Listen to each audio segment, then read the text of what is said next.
How's it, guys? Welcome back. Ready for chapter 4 of Drunk Calls. Got my cup of milk again today. Looking to have an early night. My days are getting busy and long. But yeah, grab yourselves a cup of tea or cup of milk, glass of whiskey, whatever helps you relax. Right, chapter 4. Dos Santos wedding. Dos Santos' wedding. Wealth is measured in how much time you have to do the things you want to do. Relevant. Patrick Finbar Magario there. A random citizen of Bulawayo, apparently. I'd been to visit my classmate, Sherry Ross, in Houston, Texas. She and her husband were going to some fancy banquet that evening, and being good hosts, invited me along. My stress was acute when I was seated far away from the only person I knew and put between two strange ladies. The one lady on my left, I guessed, rightly it turned out, to be a farmer's wife. The one on my right was determined to take command of that part of the table. She had on a low-cut dress that went almost to her navel. Diamonds sparkled around her neck, ears, fingers, and wrist. After she had ordered her whiskey on the rocks in a loud voice, she immediately started to badger the lady on my left. They were probably acquaintances, but on an unfriendly basis. My husband just took me to the Bahamas for 10 days. You really should go there. It's great. She was leaning across in front of me, and I couldn't help but take a census on what was in the low-cut dress. Your husband works too hard. You'll probably never go, will you? She said as more of a statement than a question. That statement by Winston Churchill popped into my head. Would you sleep with me for $1 million? I asked the lady in the low-cut dress. Yes, I would, she replied without a moment's hesitation. How about for 25 cents? I asked. What do you think I am? A two-bit whore? She bristled. We have already established what you are, madam. We are only haggling over the price. Brilliant. I said in a voice loud enough for the lady on my left to hear. I had a glass of whiskey on the rocks tossed in my face. She stood up, and I could hear her high heels clicking all the way down to the other end of the long table, where she joined some of the others. I felt a hand on my arm and turned to the lady on my left. Thank you, sir, for saving me. Gallantry does come in strange forms. Where are you from with that strange accent? And for the rest of the evening, the farmer's wife and I entertained each other with tales of the country life.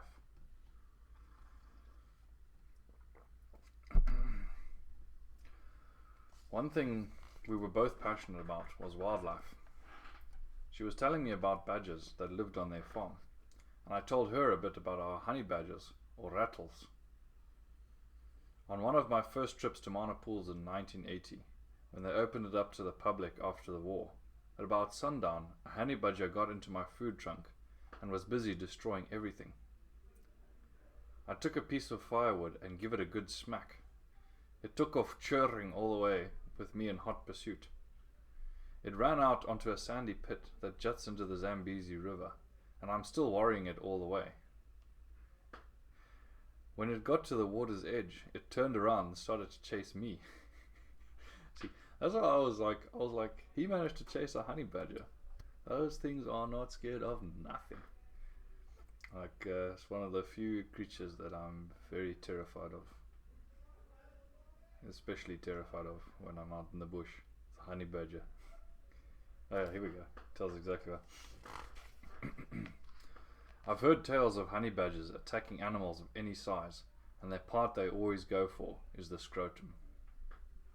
As I am quite fond of my scrotum, as I am too, I turned and ran with abandon, possessed as you might say, to get away from that small beast.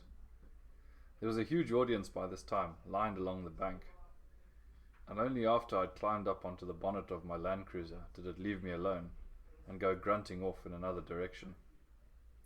Cyril and I had a cook by the name of Francis, who had watched the whole spectacle, drawing the attention of the whole campground to the spectacle of the honey badger chasing me across the sands.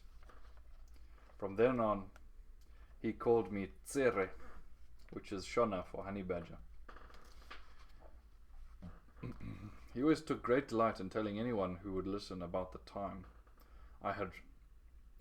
he always took great delight in telling anyone who would listen about the time I had to run for my life from a small honey badger. Honey badgers weigh from 20 to 30 pounds, are pure dynamite as far as strength and ferocity are concerned, eat anything, including the deadliest of snakes, are impervious to any snake bite or sting from any insect, and are second only to an aardvark, or the ant bear, as a digger. They have no natural enemies, as their skin is loose and rubbery and covered in coarse hair. When bitten by a leopard, hyena, or lion, they can usually twist around and bite with crushing jaws. It has huge anal glands, from which an unusual amount of suffocating secretion is given off. Some honey hunters even say that the honey badger uses this secretion to fumigate beehives, but this could just be one of those hunting tales. I do know that one whiff is enough to make your nose run and eyes water, as mine are doing right now at only the thought. Yeah, honey badgers are not to be messed with, man. You should actually check out on YouTube, what's his name? There's a captive honey badger by the name of Stoffel the honey badger. That creature can get out of any enclosure they build for it. Check it out on YouTube, it's fascinating stuff. Incredibly intelligent creatures. I had a hunter once tell me of a honey badger who had laid claim to a waterhole and would not even let an elephant bull come down to drink. I know personally how tough they are. In passing Mapanze Ranch early one morning, I saw all the workers beating on something with great vigor and fear. Thinking it might be a snake, I went into the field to see what they were doing. There was a honey badger, beaten to a pulp by pick handles. I have always had a habit of picking up wild animals when they have died, and putting them in a thick patch of scrub. I took the honey badger and carried it over to a large baobab tree and laid it in some short grass under a bush. It was a lovely morning, and I sat down on one of the roots of the baobab, watching the buffalo weavers making their nests, and enjoyed the sun warming my body after a cold winter's night. I sat like this for about half an hour when I thought I saw movement in the honey badger. I sat and watched amazed as it first opened its eyes, chirped and grunted a couple of times, then stood up on its short wobbly legs and waddled off into the bush. Honey badgers, man. They do manage to fall prey to the predators once in a while. During the time I was doing canoe safaris on the Zambezi, I would stay in camp at Mana Pools until the next group of clients arrived at Chirundu. One night I awoke to find a honey badger snuffling around underneath my stretcher. I always slept outside on the stretcher with a mosquito net hanging from a low branch. I took a sjambok, which I always kept next to my bed, and gave the chap a good smack across its back. With loud churring, he ran from my stretcher and across the sleeping forms of 15 Australians who were camped next door to me. One person let out a scream, and then it was pandemonium. Some were screaming hysterically, others were running, some were looking for weapons of any kind, and the honey badger was running for its life. He ran away from the Aussies, straight into the jaws of a hungry lioness that had been prowling around at sundown. With one bite, she broke the honey badger's neck, and then proceeded to eat it right there on the edge of the Aussies' camp. Being a full moon, it was quite an experience that none of us will forget, as we all knew that she had not been caught. As we all knew that had she not caught and eaten the honey badger, it could easily have been one of us being eaten. Later on, the lioness was shot as a problem animal, and they found a porcupine quill festering in her paw. Unable to hunt normally, she had come to the campground to find easy prey.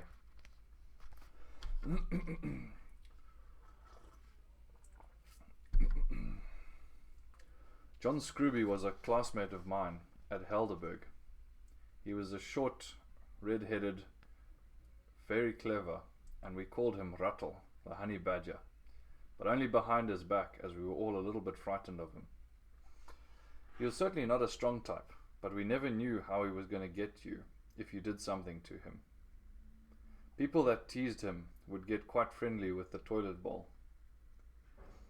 Being a whiz at anything chemical, we all decided that it wasn't worth teasing him. He was a loner and didn't seem to need friends, but he had a certain fascination about him that drew me to him. As we were both considered eccentrics, we naturally got along well. He didn't like to go out into the bush much, but he always wanted to know what I'd been doing.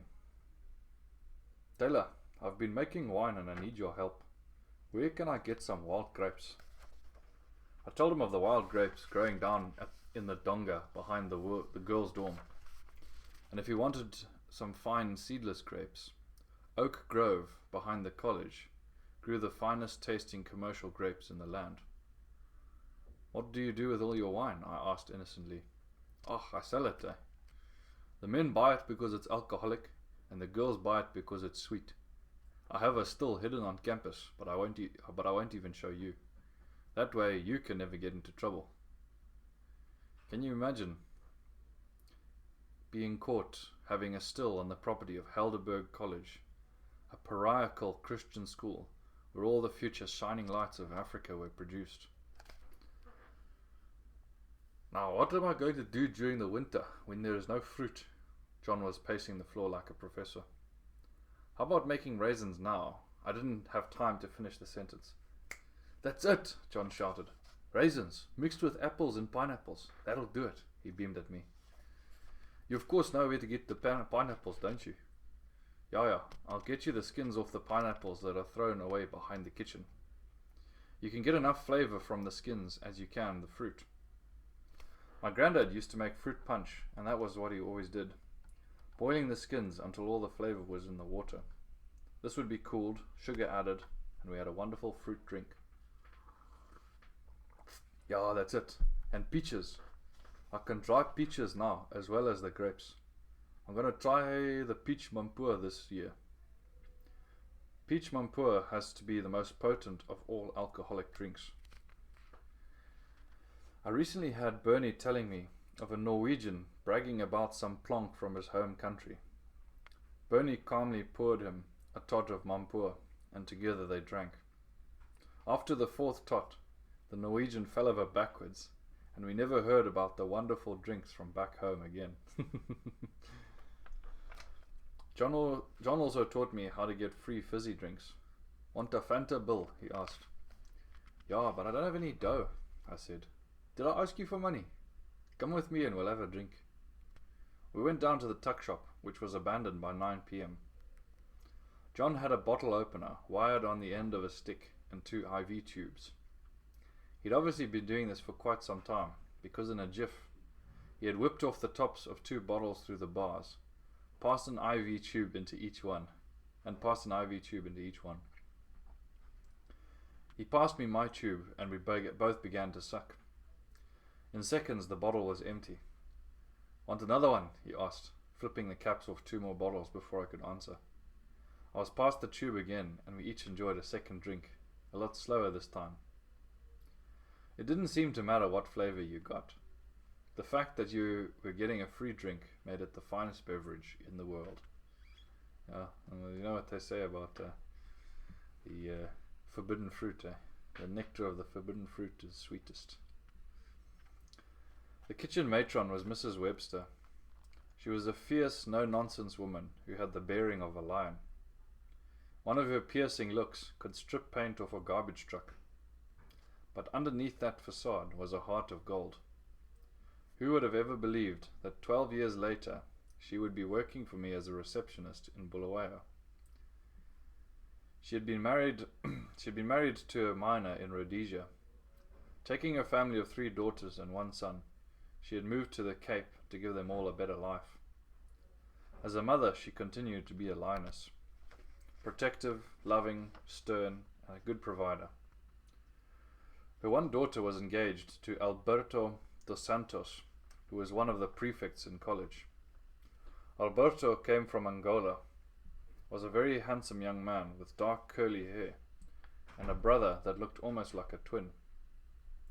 Even though he was a prefect, he never abused his position, and was probably the only prefect that never gave me cuts.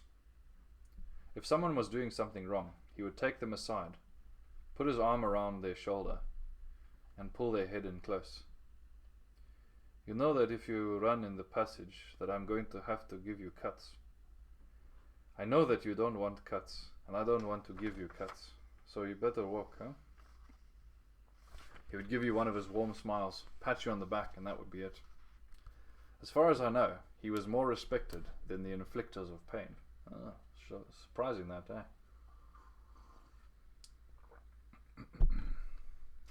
We were all given invitations to his marriage to the daughter of Mrs. Webster, which would take place 3 weeks before the end of school. I'd never been to a white man's wedding before, so I was quite excited. I was to be a waiter and help serve the guests, who were mainly other students. The waiters were all dressed in white shirt and longs, with a black cummerbund. The dining hall was decorated with flowers that had been picked from all over campus. Mrs. Webster was dressed in a blue dress with an orchid pinned to her chest. A cloud of anticipation settled over the dining hall. You could almost say it was more anxiety, but not quite.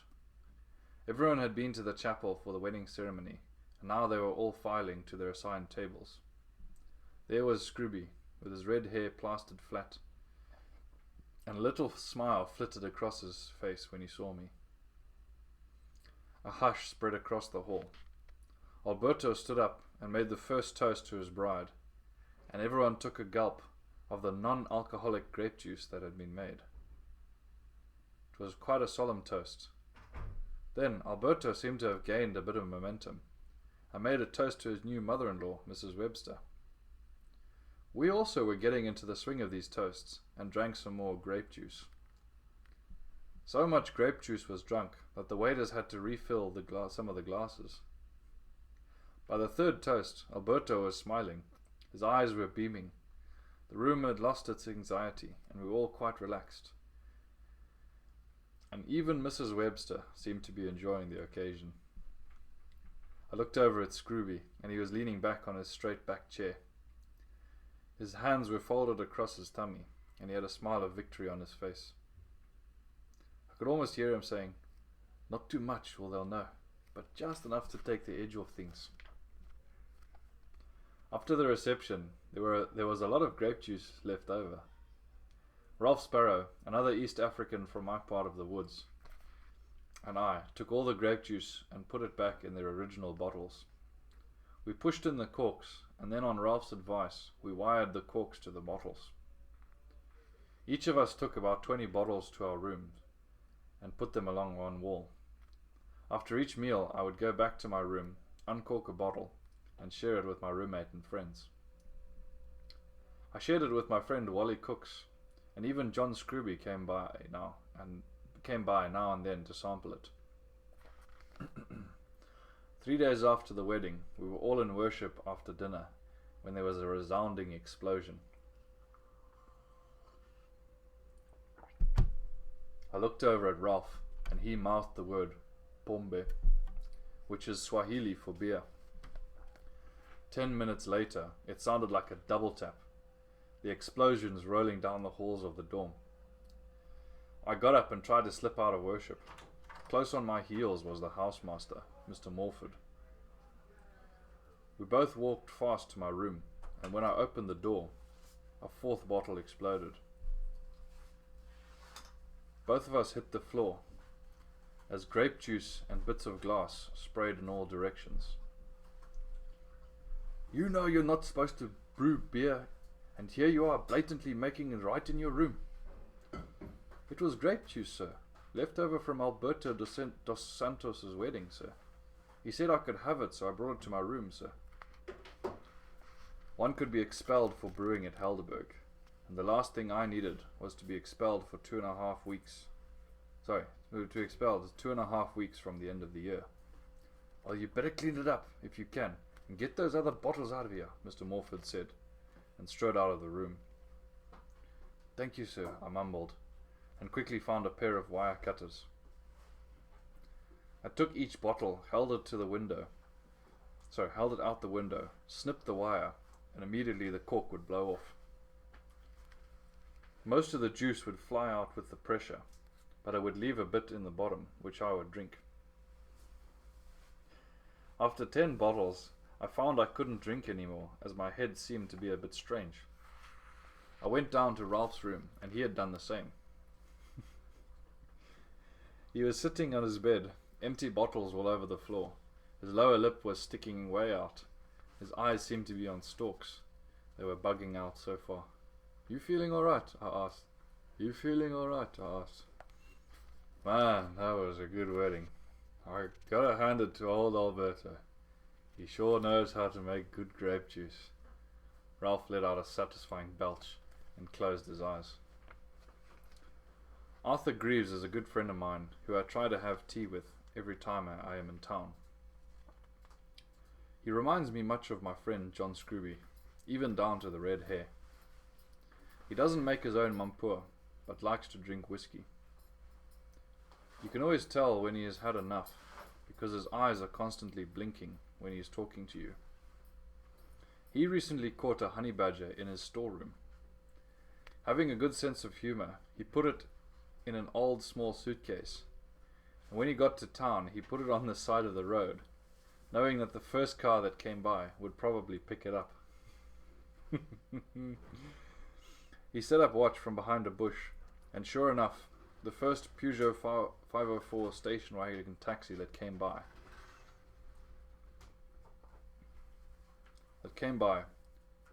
Wait, hold on.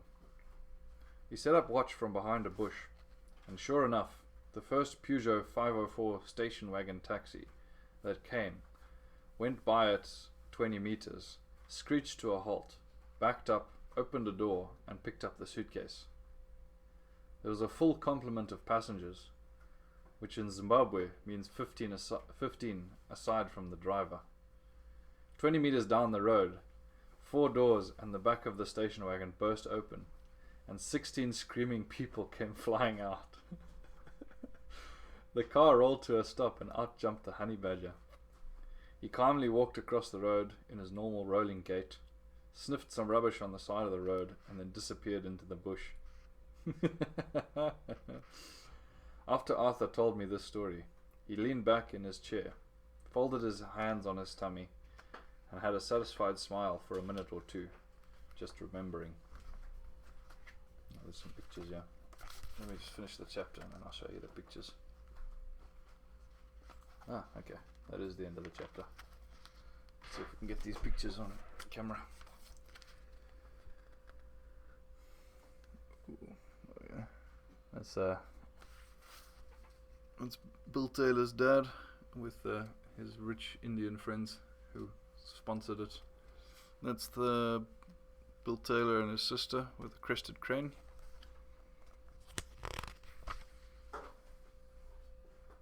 And that's them later in life. Well, there's Bill Taylor on the on the far side, and his mom and dad. And then that is, yeah, that's him and his sister. Beautiful elephant there. Let's see. So at the top there, that's mom and dad and him as a baby. And that there is kindly old Dr. Smith. There's some pictures of fishing with his friend Cyril, and then his sons, and I think, is that Bones down there? Yeah, that's Bones with a massive catfish. Sorry, I just bumped the microphone. There he is, singing with his puppy. Just some friends of hers at, what you call it, minor pools. Brett and Moz, sons. Gondospera, baby mongoose.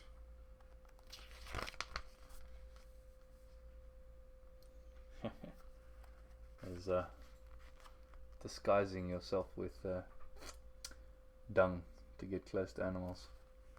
Some more pictures of the author and his family. Shenzi, the Labrador that went to university over there. Jackie Scott. And there's his cooks. Joseph and Francis. Martin Sanderson, Mark Sweetman. That'll come in a later chapter. We read about Sweetman in the first book, and it turns out that it's actually the Sweetmans that are good friends of mine from way back. It's just some pictures of his son, wife. Yeah, just some nice more good memories there.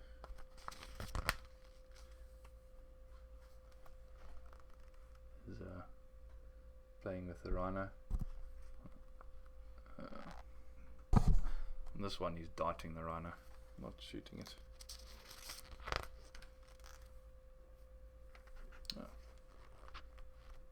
That's his mom and dad. Alright. Oops. That's about it for tonight. Thanks for listening. Hope you have a good night. Sleep well. And I'll check you tomorrow. Cheers.